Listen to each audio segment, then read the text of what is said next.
Estados Unidos lleva décadas desarrollando una política de sanciones, la cual ha aplicado a distintos países. Pero recientemente Trump se saca de su sombrero un nuevo truco, las sanciones secundarias. ¿Representan las sanciones secundarias acaso una estrategia o simplemente es miedo a perder el papel de país hegemón ante el mundo?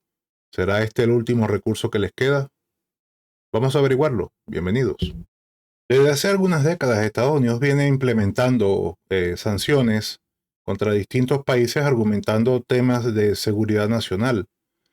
Pero últimamente, en los últimos años, se ha visto un incremento en la aplicación de esta política con respecto a algunos países. En esta ocasión, pues, incluso ha ampliado las políticas hacia países aliados de Estados Unidos históricamente y, por supuesto, ha generado cierto malestar en los mercados, cierta incertidumbre en los mercados, pero más recientemente hizo el anuncio de aplicaciones de sanciones secundarias, un término que no había sido escuchado, aunque ya había sido utilizado anteriormente, en el caso particular de Irán, para forzar a Irán a negociar, detener su programa nuclear. Programa nuclear que por supuesto no se detuvo y que posteriormente Trump retiró a Estados Unidos de ese acuerdo. Sin embargo, esta vez la política de sanciones secundarias va dirigida hacia terceros países, evitando pues el comercio de terceros países con el país objetivo, en este caso, de sanciones. Si bien es cierto, existe escepticismo con respecto al funcionamiento o la efectividad de esta política de sanciones, también es cierto que en esta ocasión Estados Unidos está interfiriendo indirectamente o directamente, si se quiere, según se vea, con la libre determinación de otros países a establecer comercio o relaciones con un tercer país, simple y llanamente porque Estados Unidos no quiere o no le conviene que esos países mantengan relaciones comerciales o políticas diplomáticas con un país objetivo por parte de Estados Unidos. Ahora, la pregunta que cabe hacerse en esto es si es que la política de Estados Unidos de sanciones está ya desgastada o si está condenada ya al fracaso definitivo y se está viendo mermada su capacidad de influir ya a nivel económico y está siendo utilizada esta política de manera abusiva al punto de, como último recurso, dado que ya no le queda la influencia política ni tampoco la fuerza militar para poder disuadir a otros países de someterse a sus intereses. Sobre este particular, el subdirector de la Agencia Central de Inteligencia, David Cohen, escribió sobre las sanciones y decía esto, cito lo dicho por él: la lógica de las sanciones coercitivas no se sostiene cuando el objetivo de las sanciones es un cambio de régimen. En pocas palabras, dado el costo de renunciar al poder, siempre superará el beneficio del alivio de las sanciones. Es concebible que un Estado afectado no acceda a una demanda de cambio de régimen. Esto es algo que ya hemos visto en Cuba. Cuba tiene más de 60 años sometida a sanciones y bloqueos y no han logrado un significativo cambio en la isla, más allá de pues someter a la isla a condiciones bastante duras para subsistir. Pero es que además el economista Rawi Agdelal, un economista de la Escuela de Negocios de Harvard, se refiere al tema de las sanciones como no cuesta para la economía interna nada en lo absoluto para los Estados Unidos, pero su uso excesivo podría resultar costoso a largo plazo.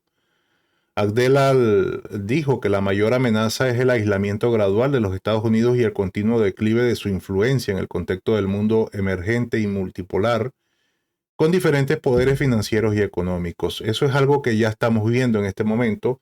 Hay algunos movimientos por parte de otros países y ese ha sido uno de los efectos, yo diría, principales de la política de sanciones de Estados Unidos. El abuso de esta política ha llevado a países, por ejemplo, el caso de Corea del Norte, que lleva más de 20 años sancionado y el resultado de las sanciones ha sido pues ninguno en términos tangibles. Por el contrario, lo que llevó a Corea del Norte fue a desarrollar un arma nuclear y algunas otras tecnologías militares. Y sí, pueden subestimar todo lo que quieran, la capacidad de esas armas que ha desarrollado Corea del Norte, pero ojalá no se les ocurra nunca hacer que las use. Y el caso de Irán también, que lo que ha llevado es a fortalecer las capacidades del país para poder mostrarse disuasivo en la región. Y esto, por supuesto, ha sido consecuencia en cierta forma de las mismas políticas de sanciones. El caso de Rusia, que se ha convertido en el país con la mayor cantidad de sanciones y que, por supuesto, ha sido bastante cuesta arriba hacer que la economía rusa colapse. Las sanciones secundarias son una medida adicional a las sanciones que ya ha impuesto Estados Unidos. Recientemente ha amenazado a Rusia con imponer sanciones secundarias en caso de Putin negarse a firmar un acuerdo de paz.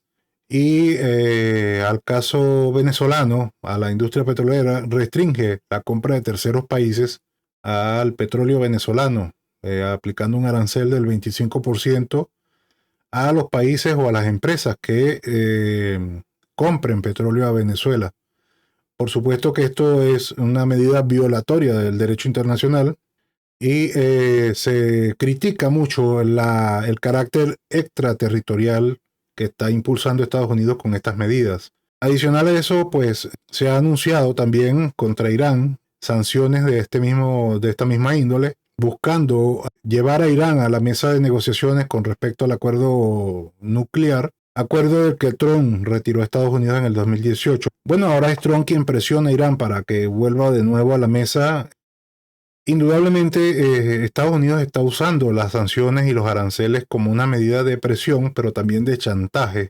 Los objetivos, digamos, primarios de estas sanciones es precisamente buscar que estos países renuncien a la presencia de China o a la influencia de China o de Rusia en algunos casos. Y con estas sanciones lo que está logrando es precisamente el efecto contrario. Está fortaleciendo a la presencia de China en la región, por cuanto China ofrece acuerdos en muchas mejores condiciones de lo que ofrece Estados Unidos. Sin embargo, Estados Unidos no cambia su política, no busca mejorar la oferta china, sino que por el contrario busca doblegar a los países y a los gobiernos, a sus propios intereses.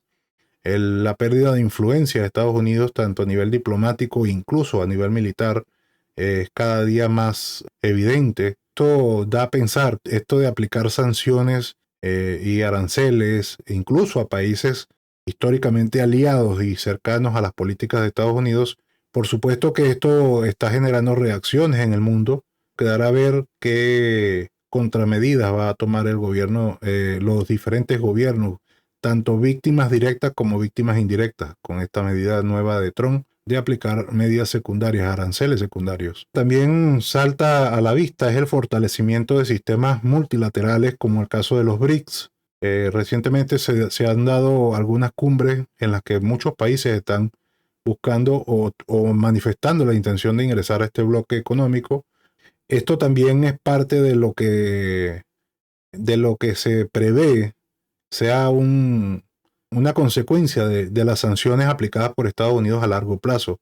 Y es precisamente que se vaya conformando un sistema paralelo. Y ojo, a esto teme Estados Unidos porque es precisamente la debilidad que tiene esta política de repartir sanciones sin ningún tipo de planificación. Esto es una de las evidentes debilidades que poseen esta nueva política exterior estadounidense y es precisamente la reacción. Algo que hay que destacar acá es que en muchos casos cuando Trump anuncia estas sanciones, incluye también la amenaza de si obtiene respuestas, las sanciones van a ser peores, van a aumentar o se les van a imponer otras nuevas. Esto es precisamente buscando cuidar precisamente la efectividad de las sanciones que está imponiendo. Evidentemente va a recibir respuestas. Ya China ha anunciado que está lista y está preparada para enfrentar a Estados Unidos en el plano que él lo considere.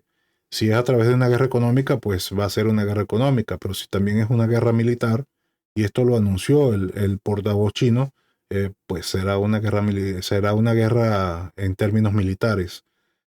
Es contradictorio ver cómo Estados Unidos está impulsando, en lugar de contrarrestar la influencia china, lo que está haciendo es impulsándola y alimentando precisamente a su enemigo o a su rival más cercano desde el punto de vista de la disputa por el poder mundial. Ya hay países como México y Canadá que han anunciado van a tomar medidas recíprocas con respecto a los aranceles. También es verdad que hasta ahora la Unión Europea no ha demostrado realmente la fortaleza de querer enfrentar al gobierno de Estados Unidos. Mucho se ha hablado en los últimos años de la decadencia y el declive de Estados Unidos como potencia hegemónica en el mundo.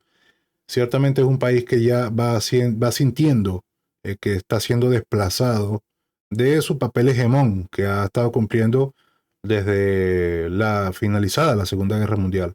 Tiene voces que le responden y le responden en igualdad de términos. Cada vez se nota que están tomando decisiones más sin pensar bien las consecuencias de lo que está pasando, de lo que están haciendo. Ahora hay alternativas. Antes los gobiernos o los países debían simplemente someterse. Esta vez es diferente y esta vez hay otras alternativas a las que pueden recurrir. O sea, ya no es simplemente el mercado estadounidense el importante. Ahora hay otros mercados que también importan. Y el dólar cada vez se está viendo más amenazado como moneda hegemónica en las transacciones comerciales internacionales. Cada vez se está impulsando más el comercio entre monedas propias de cada país y esto a la larga, a largo plazo, va a ser una consecuencia bastante directa de esta política agresiva por parte de Estados Unidos de aplicar sanciones y de aplicar aranceles a países. Sin duda, las sanciones y ahora las sanciones secundarias como el nuevo truco sacado del sombrero por parte de Trump para llevar adelante una política económica traerá beneficios para Estados Unidos en el corto plazo. Sí, es bastante probable que así sea, pero a largo plazo va a traer muchísimas complicaciones y muchísimos problemas para los propios Estados Unidos. Mientras se va estructurando un nuevo sistema que definitivamente termine por desplazar al dólar como moneda hegemónica y al sistema financiero controlado por los Estados Unidos. Esto es algo que se está construyendo, que va a aparecer en algún momento y que pues definitivamente es necesario y urgente que esto se produzca porque Estados Unidos da indicios de que esto ya es el último recurso que le queda para tratar de sobrevivir como una potencia económica o como una potencia hegemónica. Aunque hasta ahora los anuncios de Trump han generado cierta incertidumbre y los mercados no se han tambaleado, ciertamente ya en el momento en que esto comience a ponerse en marcha, se comenzarán a ver las inestabilidades que va a generar esto en los mercados internacionales y en la línea, en las cadenas de producción. Lo más probable es que esto vaya a generar un replanteamiento del comercio entre países y el fortalecimiento de economías emergentes. Y bien, de momento esto es todo lo que tenemos para ustedes. Si les gustó el video, por favor denle un like, comenten, suscríbanse. Muchísimas gracias por ver el video y hasta la próxima.